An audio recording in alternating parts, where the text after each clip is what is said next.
Hello दोस्तों, इस video में साइंस प्रैक्टिस सेट पेपर देखने वाले हैं। तो चलिए शुरू करते हैं।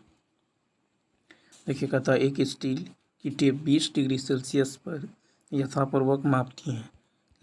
यह लकड़ी की एक पत्ती की लंबाई 0 डिग्री सेल्सियस पर 25 सेंटीमीटर मापती है। वास्तविक लंबाई है, देखिए इसका राइट आंसर होगा एंड लेस देन 25 सेंटीमीटर।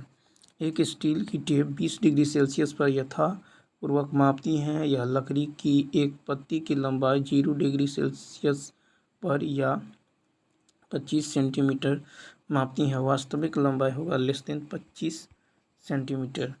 जब किसी वस्तु का तापमान परिवर्तित होता है तो निकाय के आकार, क्षेत्र और आयतन की परिवर्तित होने की प्रवृत्ति को उस वस्तु का तापीय प्रसार कहा जाता है। ठीक है। अब जब किसी का तापमान परिवर्तित होता है तो निकाय की लंबाई में परिवर्तन प्रवृत्ति को उस निकाय का रेखीय प्रसार कहा जाता है। ठीक है। जब किसी तापमान परिवर्तित होता है तो निकाय के क्षेत्रफल में परिवर्तन की प्रवृत्ति को उस निकाय का क्षेत्रीय तापीय प्रसार कहा जाता है। और जब किसी तापमान में परिवर्तित होता है तो निकाय के आयतन में परिवर्तन की प्रवृत्ति को उस निकाय का आयतन प्रसार कहा जाता है। कहता है गैस के समतापी प्रसार में कृत कार्य निर्भर है सी ऑप्शन, यानी ताप व आयतन प्रसार दोनों पर। तो गैस के समतापी प्रसार में कृत कार्य ताप व आयतन प्रसार दोनों पर निर्भर है। समतापी प्रक्रम में निकाय का ताप T नियत होता है। ठीक है, तो T यहाँ पे नियत होता है। अब देखिए, यदि परिवर्तन में सूक्ष्म परिवर्तन होता है तो इस परिवर्तन में गैस द्वारा किया गया कार्य यानी PV बराबर क्या होता है, PV बराबर होता है RT या PV बराबर nRT। P बराबर होगा RT/V। ठीक है, RT/V। ठीक है, नेक्स्ट देखिए,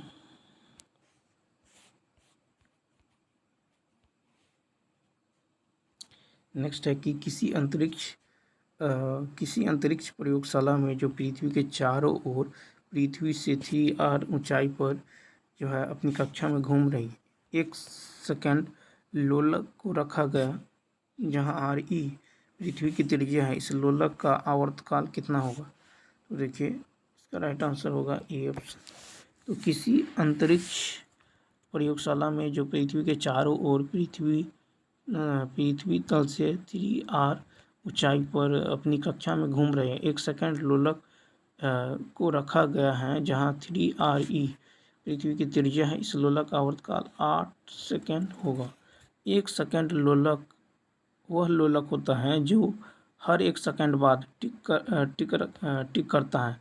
यदि हर 1 सेकंड बाद मध्य स्थिति से गुजरता है तो T बराबर होता है 2π, ठीक है, √L/G। ठीक है, यह है 2 सेकंड।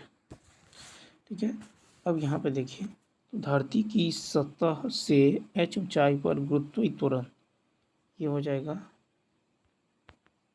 Gm/RE + h का होल स्क्वायर। ठीक है, अब जब h बराबर 3r, ठीक है, तो ये क्या हो जाएगा, तो GH हो जाएगा Gm बट्टा में 3RE + RE यानी 4RE का होल स्क्वायर, यानी ये हो जाएगा 1/16 GE। ठीक है, अब देखिए आवर्तकाल T डैश होता 2π√L/G यानी T-/T क्या हो जाएगा 2π√L/GH, नीचे में 2π√L/GE। ठीक है, तो यहाँ पे T-/2 बराबर हो जाएगा GE बटा में GE/16, यानी T बराबर क्या होगा, T डैश बराबर 4 × 2 यानी 8 सेकेंड। नेक्स्ट क्वेश्चन देखिए, तथा अनुनाद के लिए आवश्यक बाह्य आवर्त बल की जो है आवृत्ति कंपन करने वाली वस्तु की स्वाभाविक आवृत्ति से बराबर होनी चाहिए। अनुनाद के लिए आवश्यक है कि बाह्य आवर्तकाल की जो आवृत्ति कंपन करने वाली वस्तु की स्वाभाविक आवृत्ति से बराबर होनी चाहिए। अनुनाद के प्रकार निम्न है, जैसे यांत्रिक अनुनाद, ध्वनि अनुनाद, विद्युत अनुनाद, ठीक है, ऑप्टिकल अनुनाद और कक्षीय अनुनाद, ठीक है।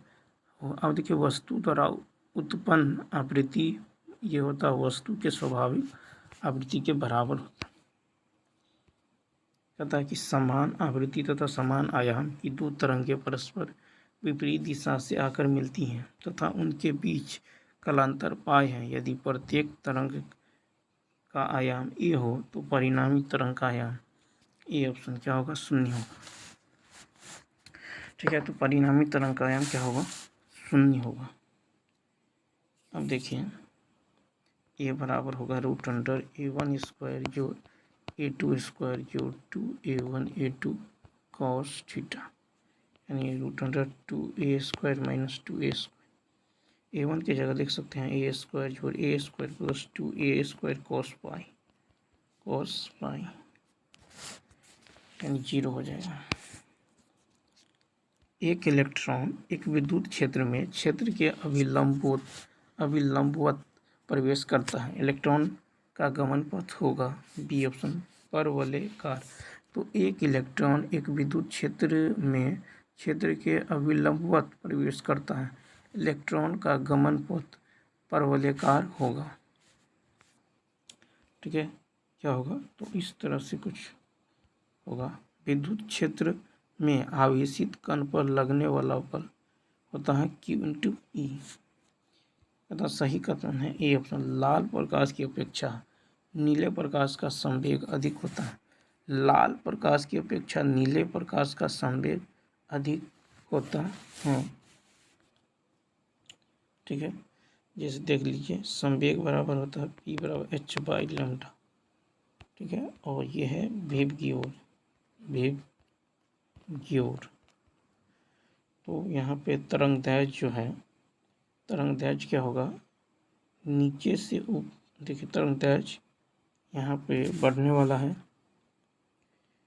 ऊर्जा जो है ऊर्जा घटता है।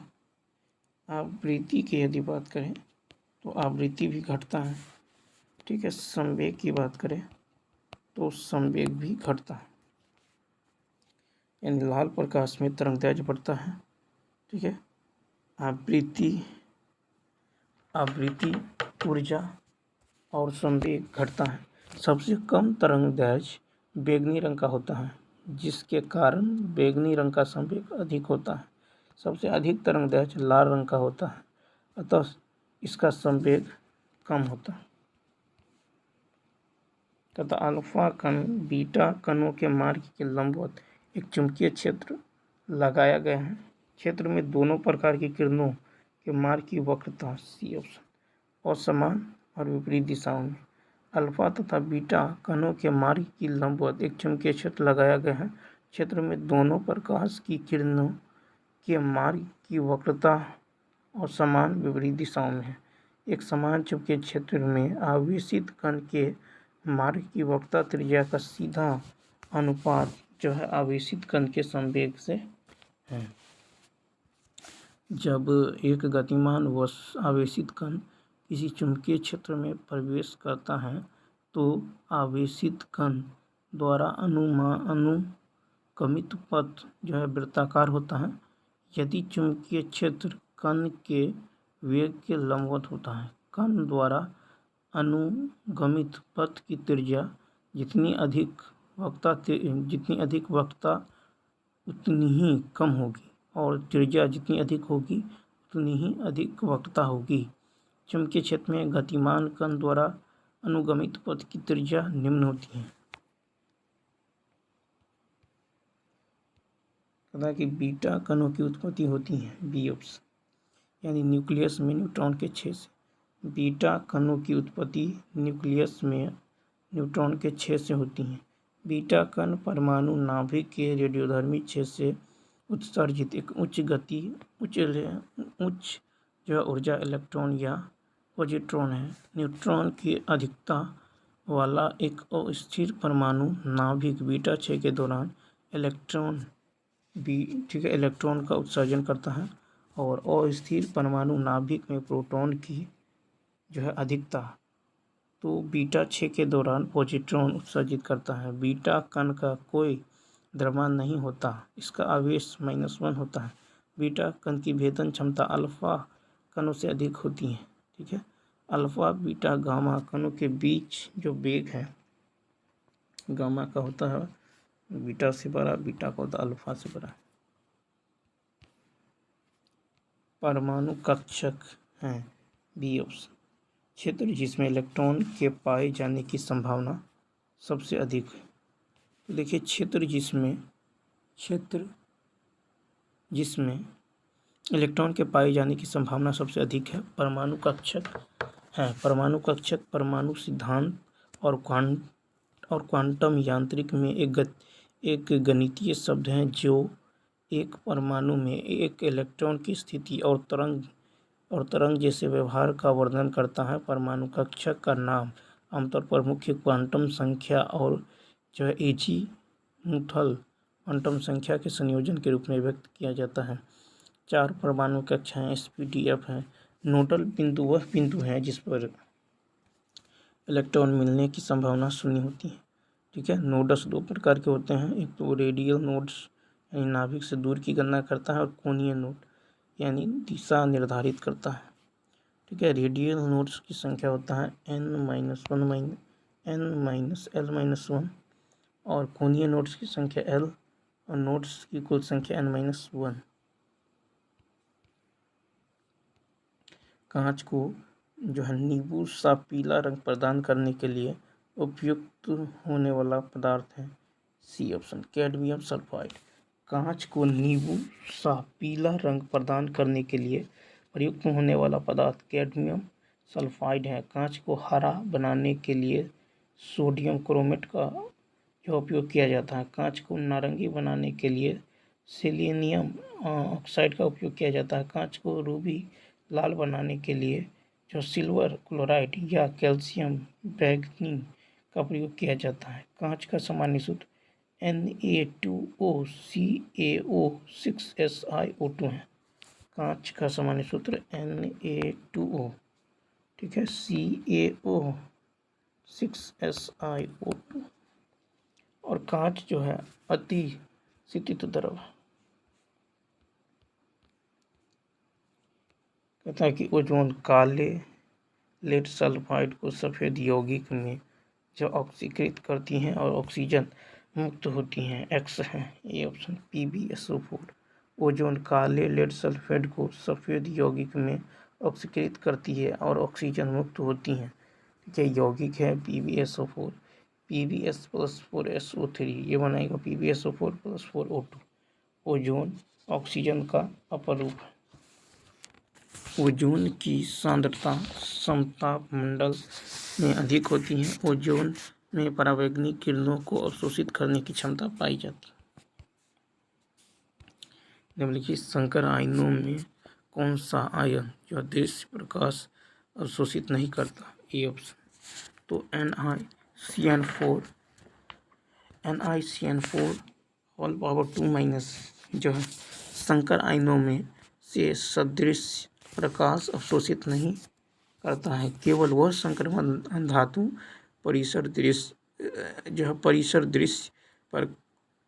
प्रकार को अवशोषित करता है जिसमें D उपकोष अधूरा है और कम ऊर्जा कक्षक से उच्च ऊर्जा कक्षक तक एक इलेक्ट्रॉन का उत्तेजना संभव है।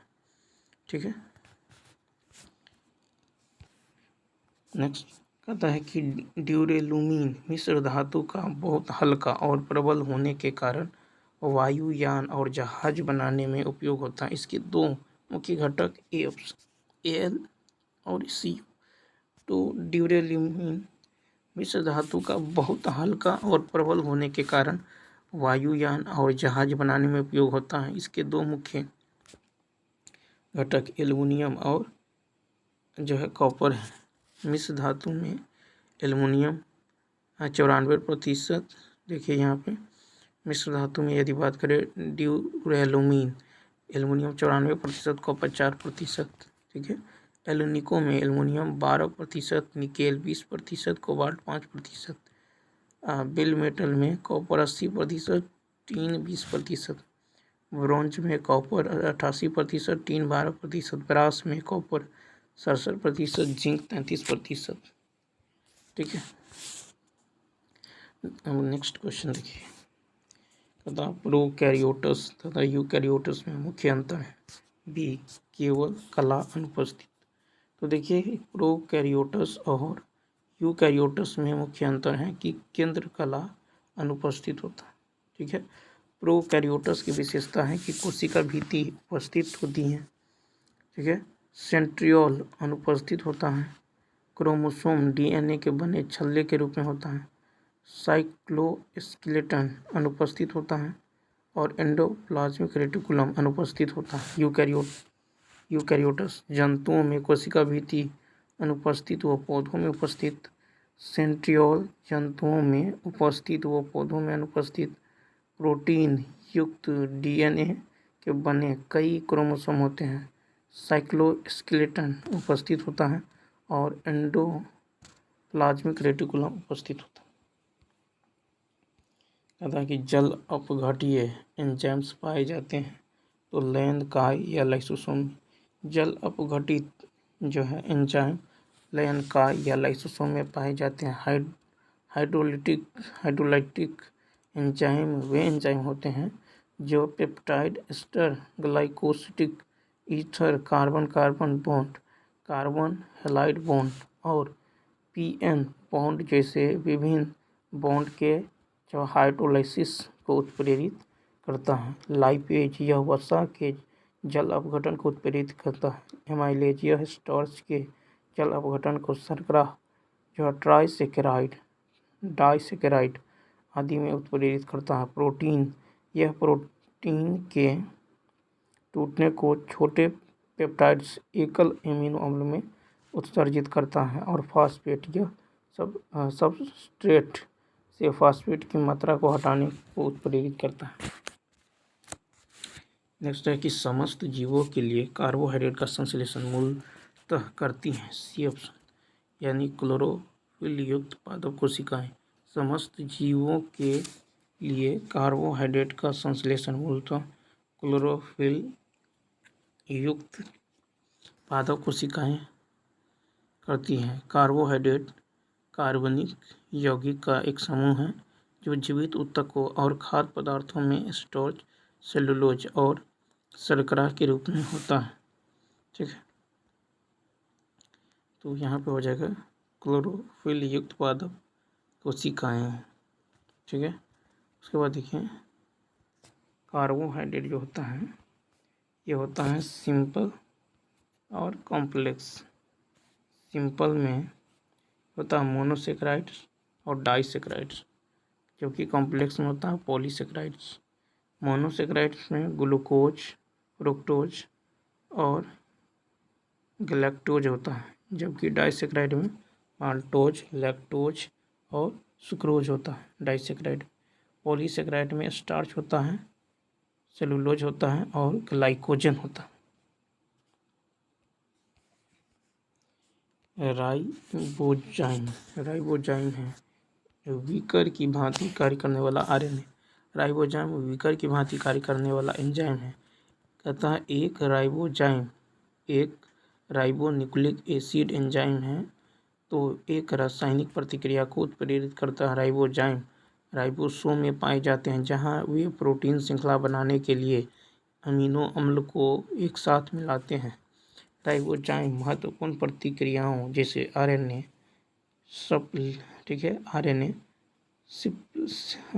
सिप्लिसिंग ट्रांसफर, आरएनए बायोसिंथेसिस और वायरस प्रतिकृति में भी जो है भूमिका निभाते हैं। आरएनए के न्यूक्लियोटाइड्स में एडेनिन, ग्वानिन, साइटोसिन और यूरेसिल शामिल। डीएनए फिंगरप्रिंट से क्या अभिप्राय है? ए ऑप्शन, डीएनए के नमूनों के प्रोफाइल के आणविक विश्लेषण। डीएनए फिंगरप्रिंट का अभिप्राय डीएनए के नमूनों के प्रोफाइल के आणविक विश्लेषण करना। डॉक्टर एलेक जेफरी ने 1984 में डीएनए फिंगरप्रिंट तकनीक का विकास किया है। इस तकनीक का विकास इस आशा से किया था कि वंशागत रोगों के लिए चिन्हक प्रदान करेगा। उसके बाद देखिए, डीएनए के नमूनों के प्रोफाइलों के विश्लेषण को डीएनए जो है प्रोफाइलिंग या फिंगरप्रिंट कहते हैं। सत्य फल परिवर्तित होता है। सी ऑप्शन, बालोस्टा में। सत्य फल बालोस्टा से परिवर्तित होता है। सत्य फल अंडाशय से विकसित होता है। निषेचित होने के बाद विकसित परिपक्व या पकने ये वाला अंडाशय फल होता है। फूल पौधों का प्रजनन हिस्सा है। फूल में बाह्य दलपुंज, पुंमंग और जायांग पाए जाते हैं। पुंमंग एक नर लैंगिक अंग है और जायांग एक मादा लैंगिक अंग है। फल भित्ति सत्य फल की बाहरी खाद्य परत है। ठीक है, सत्य फल को यूकार्प के नाम से भी जाना जाता है। सत्य फलों में बीज होते हैं। सत्य फल का उदाहरण है आम, कीवी, प्लम, नाशपाती, तरबूज, संतरा, ठीक है, अंगूर। असत्य फल है अंडाशय से विकसित नहीं होते। असत्य फल को आभासी अंडक या गौण फल या अनिषेक फल के रूप में जाना जाता है। असत्य फल बीजहीन होते हैं। असत्य फल के उदाहरण है स्ट्रॉबेरी, शहतूत, जायफल, लौकी, ककड़ी आदि। कहता है जल रंध्र पाए जाते हैं। सी ऑप्शन, पत्ती के शीर्ष व किनारों पर। जल रंध्र पत्ती के शीर्ष व किनारों पर पाए जाते हैं। जल रंध्र आवृतबीजी पौधों में पत्तियों के किनारों पर पाए जाने वाले छिद्र होते हैं। वे गटेशन नामक प्रक्रिया के माध्यम से पत्ती के किनारों से अतिरिक्त पानी बाहर निकालते हैं। जल रंध्र जीवित कोशिकाओं से बने होते हैं जिनमें कई अंतरकोशिकीय स्थान होते हैं जो पानी से भरे होते हैं। फिर है कि लेटिसेल्स लेंस के आकार के खुले स्थान या पेरिडर्म में जब बड़े अंतरकोशिकीय स्थान, लकड़ी की तनों की छाल और द्विबीजपत्री पौधों की जड़ें हैं। ये आंतरिक ऊतकों से बाहरी वातावरण में गैसों के आदान प्रदान की सुविधा प्रदान करते हैं। रंध्र द्वारा वाष्पोत्सर्जन तथा गैसों का आदान प्रदान होता है। रंध्र पत्तियों तथा हरे तने में पाए जाते हैं।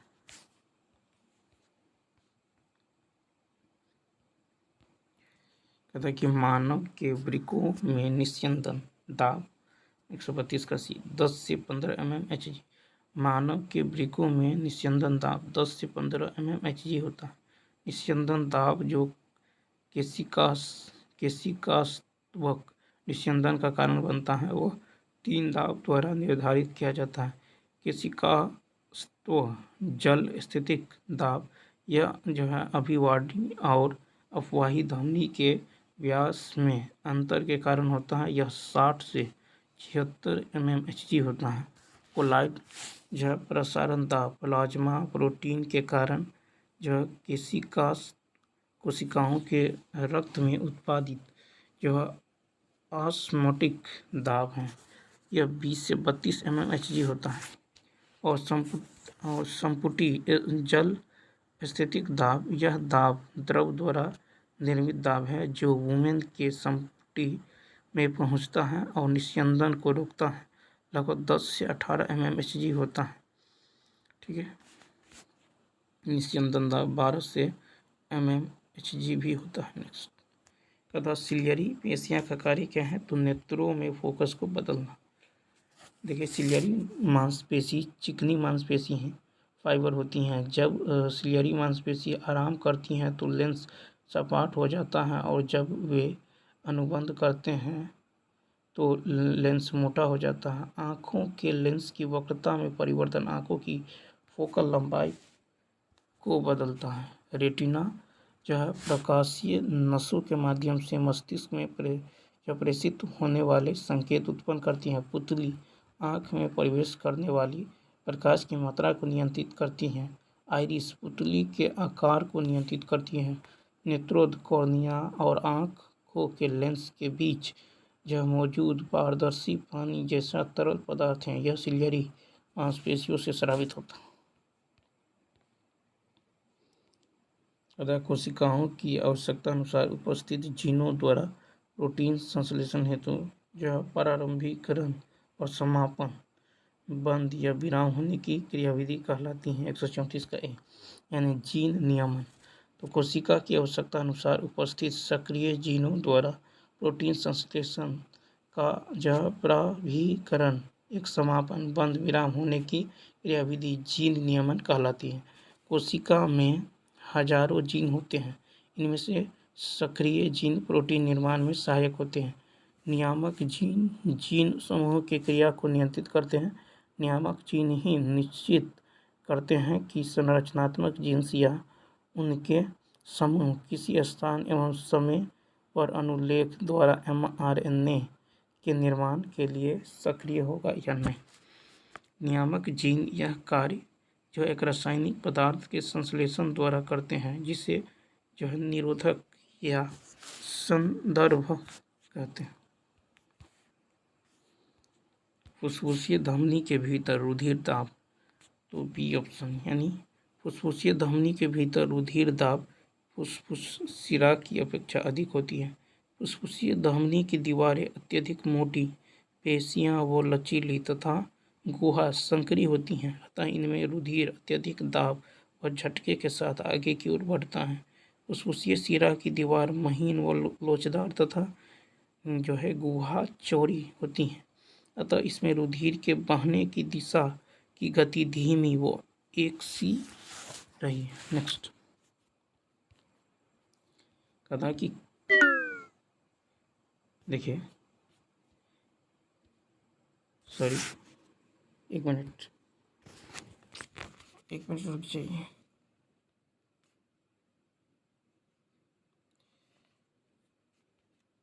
एक मिनट यहाँ से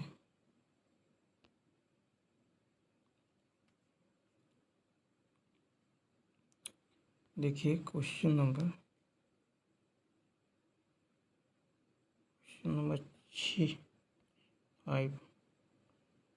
5 में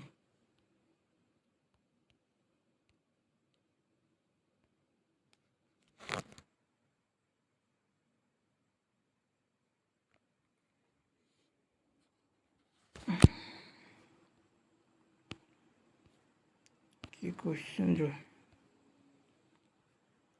132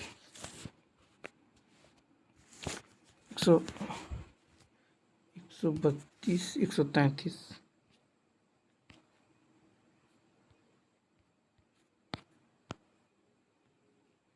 ये हो गया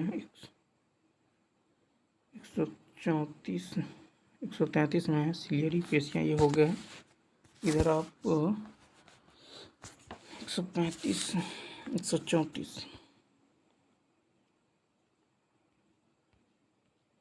देखिए, सिलियरी पेशियाँ का कार्य क्या है, तो बी ऑप्शन, नेत्रों के फोकस को बदलना। ठीक है, देखिए नेत्रों को फोकस को बदलना। अब सिलियरी मांसपेशी चिकनी मांसपेशी फाइबर होती हैं। जब सिलियरी मांसपेशी आराम करती हैं तो लेंस सपाट हो जाता है। ठीक है, और रेटिना प्रकाशीय नसों के माध्यम से मस्तिष्क में प्रेषित होने वाले जो है संकेत उत्पन्न करती है। पुतली आँख में प्रवेश करने वाली प्रकाश की मात्रा को नियंत्रित करता है। आइरिस पुतली के आकार को नियंत्रित करता है। नेत्रोद जो है कॉर्निया और आँखों के लेंस के बीच मौजूद पारदर्शी पानी जैसा तरल पदार्थ है, यह सिलियरी मांसपेशियों से स्रावित होता है। कि कोशिकाओं की आवश्यकता अनुसार उपस्थित जीनों द्वारा प्रोटीन संश्लेषण हेतु प्रारंभिक और समापन की क्रिया विधि कहलाती है। ए ऑप्शन, जीन नियमन। ठीक है, कोशिका में हजारों जीन होते हैं। इनमें जो सक्रिय जीन प्रोटीन निर्माण में सहायक होते हैं। नियामक जीन जीन समूहों के कार्यों को नियंत्रित करता है। नियामक जीन ही निश्चित करते हैं कि संरचनात्मक जीन्स या उनके समूह किसी स्थान एवं समय अनुलेखन पर आरएनए के निर्माण के लिए सक्रिय होगा या नहीं। फुसफुसीय धमनी के भीतर रुधिर दाब होता है, बी ऑप्शन। तो फुसफुसीय धमनी के भीतर रुधिर दाब फुसफुसीय शिरा की अपेक्षा अधिक होता है। ठीक है। उसके बाद देखिए, फुसफुसीय शिरा की दीवार महीन और लोचदार तथा गुहा चौड़ी होती हैं। इनमें रुधिर के बहने की दिशा की गति धीमी व एक सी होती है। किसी परिपथ से किस प्रकार की धारा प्रवाहित होती है, सी ऑप्शन। तो इलेक्ट्रॉनिक धारा। किसी परिपथ से इलेक्ट्रॉनिक धारा प्रवाहित होती हैं। ठीक है। गति में आवेश विद्युत धारा उत्पन्न करती हैं। आवेश के प्रवाह की दर विद्युत धारा कहलाती है। ठीक है। विद्युत धारा I बराबर होता है Q/T। ठीक है। विद्युत धारा अदिश राशि है। विद्युत धारा का मात्रक जो है कूलम्ब पर सेकंड या एम्पियर होता है।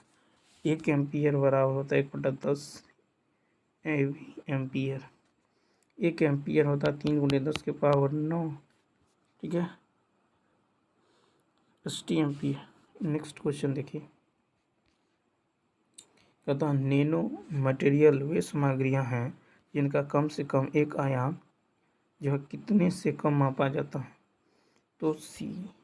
तो देखिए, जिस सामग्री का कम से कम एक आयाम 100 nm यानी 1 से 100 nm से कम हो उसे नैनो मटेरियल के रूप में वर्गीकृत किया जाता है। नैनो में जो टेक्नोलॉजी भौतिक घटनाओं का जो है अध्ययन करने और 1 से 100 nm तक भौतिक आकार सीमा में नई सामग्री व उपकरणों की संरचना विकसित करने के लिए तकनीकों का उपयोग किया जाता है। नैनो तकनीक का उपयोग विनिर्माण, इलेक्ट्रॉनिक्स, कंप्यूटर सूचना प्रौद्योगिकी, चिकित्सा, पर्यावरण एवं ऊर्जा भंडारण में होता है। कहता है कि न्यूटन के गुरुत्वाकर्षण का नियम किस नियम पर आधारित है, सी ऑप्शन। केपलर का तीसरा नियम। न्यूटन के गुरुत्वाकर्षण का नियम केपलर के तीसरे नियम पर आधारित है। ब्रह्मांड में प्रत्येक कणों के बीच लगने वाले आकर्षण बल जो द्रव्यमान के कारण लगता है गुरुत्वाकर्षण बल कहते हैं। गुरुत्वाकर्षण बल वस्तु के द्रव्यमानों के गुणनफल का समानुपाती तथा उनके बीच की दूरी के वर्ग के व्युत्क्रमानुपाती होता है। जैसे m1 m2 कोई दो पिंड है, इसके बीच r दूरी लगता है तो f समानुपाती होता है m1 m2 के। ठीक है। यानी f समानुपाती है 1/r² के। ठीक है। यानी f समानुपाती होगा m1 m2/r² के। यानी f बराबर होगा Gm1 m2/r²। केपलर के गति संबंधी दूसरा नियम क्षेत्रफल का नियम है। ये किसी भी ग्रह को सूर्य से मिलने वाली रेखा समान समयांतरालों में समान क्षेत्रफल तय करती है, अर्थात ग्रह की क्षेत्रीय चाल नियमित रहती है। नेक्स्ट, कहता हवा में रखे और पानी में समान दूरी पर रखे गए दो पिंडों के बीच आकर्षण बल का अनुपात क्या है, सी ऑप्शन। तो देखिए, हवा में रखे गए और पानी में समान दूरी पर रखे गए दो पिंडों के बीच आकर्षण बल का अनुपात 1:1 है, क्योंकि गुरुत्वाकर्षण बल जो माध्यम की प्रकृति पर निर्भर नहीं करता। गुरुत्वाकर्षण बल के कुछ नियम है कि यह सदैव आकर्षण जो प्रकृति का होता है और पिंडों के मध्य उपस्थित माध्यमों पर निर्भर नहीं करता। यह पिंडों के आकार के एक समान द्रव्यमान वितरण के लिए लागू होता है। यह क्रिया प्रतिक्रिया युग में होता है। यह केंद्रीय तथा संरक्षी बल। क्वेश्चन नंबर देखिए, कहता एक अंतरिक्ष यान से गिराई गई एक गेंद 120 किलोमीटर की ऊंचाई पर पृथ्वी के चारों ओर घूम रही है। गेंद का क्या होगा, सी ऑप्शन। यह अंतरिक्ष यान की मूल कक्षा के साथ समान गति से चलता रहेगा। गेंद पर कोई बाह्य बल आघूर नहीं लग रहा है, जिसके कारण गेंद अंतरिक्ष यान की मूल कक्षा में 7 समान कोणीय वेग के साथ चलेगी। पृथ्वी के चारों ओर किसी भी वस्तु का कक्षीय वेग होता है √g/r। ठीक है, अर्थात 7.98 किलोमीटर पर सेकेंड। हेबर विधि में प्रयुक्त उत्प्रेरक की पहचान है बारीकी विभाजित जो है मोलिब्डेनम। तो हेबर प्रक्रिया में प्रयुक्त उत्प्रेरक बारीक विभाजित जो है मोलिब्डेनम है। हेबर विधि द्वारा अमोनिया का औद्योगिक उत्पादन किया जाता है। हेबर विधि में शुद्ध नाइट्रोजन और हाइड्रोजन 1:3 में रहता है। ठीक है। फिर है अमोनिया का उपयोग कृत्रिम रेशम बनाने में, वर्षा बनाने तथा जो है कोल्ड स्टोरेज में और यूरिया के उत्पादन में। कहता संपर्क प्रक्रिया में उत्प्रेरक की पहचान। तो संपर्क प्रक्रिया में उत्प्रेरक वेनेडियम पेंटॉक्साइड का उपयोग किया जाता है और संपर्क प्रक्रिया सांद्र सल्फ्यूरिक अम्ल के उत्पादन की एक जो है वर्तमान विधि है जो औद्योगिक उपयोग के लिए आवश्यक है। संपर्क प्रक्रिया को 3 चरणों में विभाजित किया जाता है। सल्फर डाइऑक्साइड की तैयारी और शुद्धिकरण, फिर उत्प्रेरक ऑक्सीकरण द्वारा सल्फर डाइऑक्साइड का सल्फर ट्राइऑक्साइड में रूपांतरण, सल्फर ट्राइऑक्साइड को सल्फ्यूरिक अम्ल में जो परिवर्तित किया जाता है। धातुओं में ज्ञात तत्वों का खाली स्थान प्रतिशत हिस्सा होता है। A option. तो धातुओं में ज्ञात तत्वों का 78% हिस्सा होता है। आवर्त सारणी में 118 में से 91 तत्व धातु हैं। धातुओं को विद्युत धन तत्व कहा जाता है। कुल गैस तत्वों की संख्या 11 है और आधुनिक आवर्त सारणी में 7 उप धातु तत्व हैं। यदि कार्बन श्रृंखला अत्यधिक शाखित है तो संबंधित डिटर्जेंट कैसा होगा? बी ऑप्शन, कठोर और गैर बायोडिग्रेडेबल। यदि कार्बन श्रृंखला अत्यधिक शाखाबद्ध है तो संबंधित डिटर्जेंट कठोर और गैर बायोडिग्रेडेबल होगा। बायोडिग्रेडेबल डिटर्जेंट सीधे हाइड्रोकार्बन श्रृंखला डिटर्जेंट होते हैं। बायोडिग्रेडेबल डिटर्जेंट बैक्टीरिया द्वारा नष्ट किए जा सकते हैं। जैसे सोडियम एल्काइन बेंजीन सल्फोनेट। गैर बायोडिग्रेडेबल डिटर्जेंट शासित हाइड्रोकार्बन श्रृंखला वाले डिटर्जेंट होते हैं जैसे सेंटियल मिथाइल अमोनियम जोमाइड आदि।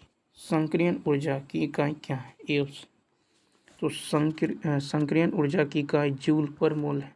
संक्रियण ऊर्जा जो प्रतिक्रियाशील अणु द्वारा उत्पाद में परिवर्तित होने के लिए आवश्यक अतिरिक्त ऊर्जा की न्यूनतम मात्रा है। संक्रियण ऊर्जा शब्द का प्रयोग पहली बार 1889 में स्वेंते आर्हेनियस नामक स्वीडिश वैज्ञानिक द्वारा किया गया। ठीक है। इसके अणुओं या परमाणुओं को सक्रिय करने के लिए आवश्यक ऊर्जा की न्यूनतम मात्रा के रूप में भी वर्णित किया जा सकता है ताकि वे रासायनिक प्रतिक्रिया का परिवर्तन से गुजर सके। संक्रियण ऊर्जा 2 कारकों पर निर्भर करती है। एक तो अभिकारकों की प्रकृति और उत्प्रेरक का प्रभाव।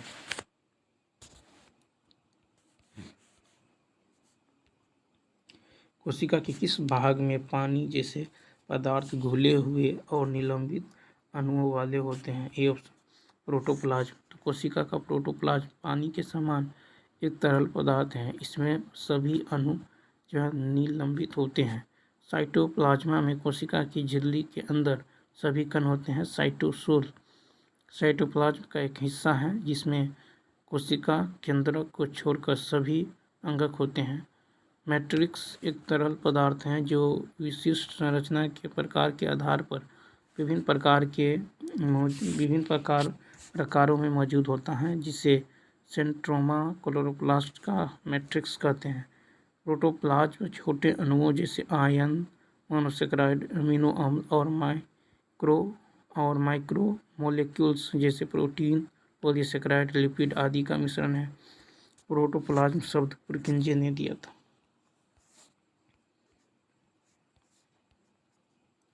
कौन से वर्ग अपनी समानता के बढ़ते क्रम में है? सी ऑप्शन, यानी किंगडम, जीनस, प्रजातियां। तो विभिन्न वर्गों के बीच समानता के बढ़ते क्रम में kingdom less than phylum less than वर्ग less than order less than परिवार less than genus less than प्रजातियां होता है। इसमें किंगडम, जीनस और प्रजातियां हैं। तो उपरोक्त क्रम के साथ समानताएं बढ़ती हैं और उपरोक्त क्रम के साथ मतभेद कम होते हैं। पुरानी वर्गीकरण में सबसे बड़ा जो भाग है वो संघ है। और सबसे छोटा भाग जो है प्रजाति है। कैरोलस लिनियस ने अपनी पुस्तक सिस्टमा नेचर में संपूर्ण जीवधारियों को 2 जगतों, पादप जगत और जंतु जगत में विभाजित किया है। आर्थ्रोपोडा जंतु का सबसे बड़ा समूह है और वही टेकर द्वारा प्रतिपादित 5 किंगडम वर्गीकरण में प्रोटोजोआ समूह शामिल नहीं। नेक्स्ट है कि निम्नलिखित में से कौन सा खनिज गुर्दे की पथरी के निर्माण में शामिल नहीं है? 148 का डी। तो देखिए, गुर्दे की पथरी के निर्माण में विकल्प में से एक से अधिक शामिल है। गुर्दे की पथरी में ज़्यादातर कैल्शियम ऑक्जेलेट, कैल्शियम फास्फेट या कैल्शियम मैलेट से बने होते हैं। गुर्दे की पथरी का प्रकार है स्ट्रावाइट स्टोन, कैल्शियम स्टोन और सिस्टीन स्टोन, यूरिक अम्ल स्टोन। कौन जो है मानव परिसंचरण तंत्र में शामिल है? तो डी ऑप्शन। तो हृदय, रक्तवाहिकाएं और रक्त मानव परिसंचरण तंत्र में शामिल है। मानव परिसंचरण तंत्र में शामिल अंग है हृदय, रक्तवाहिकाएं, रक्त कोशिका, लसिका तंत्र आदि। रक्त संयोजी ऊतक है। रक्त का पंपिंग पूरे शरीर में हृदय के माध्यम से होता है। रक्त के मुख्य रूप से 2 भाग होते हैं, प्लाज्मा, रक्त कणिका। कहता है किस रक्त समूह में सतह प्रतिजन नहीं होता? B option. तो वो रक्त समूह में सतह प्रतिजन नहीं होता है। रुधिर वर्ग ए में प्रतिजन ए है और प्रतिरक्षी एंटी बी है, ठीक है। और रुधिर वर्ग बी में प्रतिजन बी है और प्रतिरक्षी एंटी ए है। और ए बी में प्रतिजन ए तथा बी है, इसमें प्रतिरक्षी कोई नहीं है। फिर ओ में प्रतिजन कोई नहीं है और इसमें प्रतिरक्षी दोनों स्मॉल ए तथा स्मॉल बी हैं। चलिए दोस्तों, इस वीडियो में इतना ही। यदि ये वीडियो अच्छा लगा हो तो लाइक, शेयर और सब्सक्राइब करना ना भूलें। Thanks for watching.